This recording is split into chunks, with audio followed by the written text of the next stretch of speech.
everybody wants to make change from their own place, and all I do is help them see their own perspective and help them have a clearer vision of where they want to go, and I just assist them to get to the place they want to get to. Even though I was kind of in this rut, it was a comfortable rut. It was, even though it was uncomfortable, it was comfortable because it was what I knew. As a practitioner of hypnosis, you have to be courageous.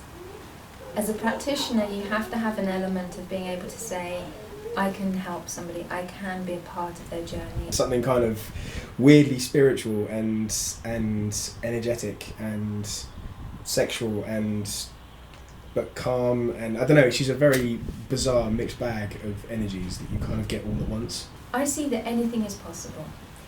If there are blocks in your way, for instance, if there's been a difficult past, some relationships that maybe play on your mind, or anything that has been difficult for you in some way and there's a block, I would also always say just see a practitioner. After, like every day you feel differently, like it was a process. So I was visiting my parents after 2 weeks, and my sister, she was like, oh my god, you're so changed, like it's so nice, you're so open, you're not so shy, and what's happening? And is it because you're living now in London, or what is it? And I told her about the hypnotherapy, and she was like, oh my god, why did you do that? Are you crazy? She could do everything with you. And I told her that it's totally not like that. It's not that complicated. It's just the belief, the will, the desire, using the correct suggestions, using the way in which you understand how to use your subconscious. And I teach all of that. One of the things that I make sure I do as a practitioner is I teach. I teach every client as they come. That's really different approach than I think a lot of practitioners. I always think it's quite difficult to believe in these kind of things. I mean, if you think about it now, it's a really bizarre concept, but if you've had it happen to you, then you can believe it. See, skepticism is across the board in some ways, and then it's lovely to be surprised after. She's extremely sensitive. She's extremely intuitive, so she gets through all the nonsense and all the stories that you tell in order to get to the nub of the problem. So you don't compare her to other hypnotherapists. She's not comparable. She's just superior in many, many ways. She's just much better than anybody I've met. That's not for the film, that's just the fact.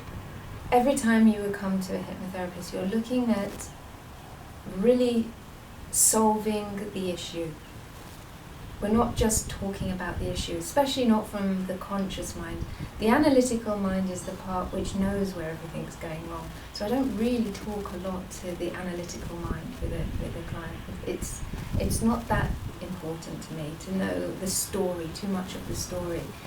I was aware of what was going on and I could hear her voice. I wouldn't say I was completely out or completely asleep. I was aware and I could hear her, but I just felt completely relaxed. And sometimes I would drift away, my thoughts would drift away, and I wouldn't necessarily hear every single word. But I knew what was going on and I knew that I was completely safe, and yeah.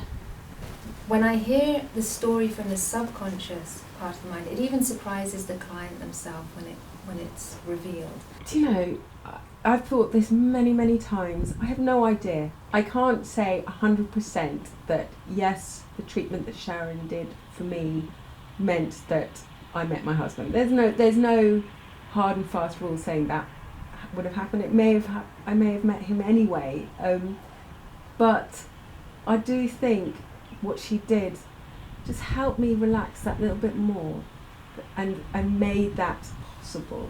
Psychologists now study hypnotherapy, and a lot of them do use it, some unknowingly and some use it, obviously they've been trained. So it's lovely that people are bringing it into their own practice. Everything is changing now. The nature of therapy is changing.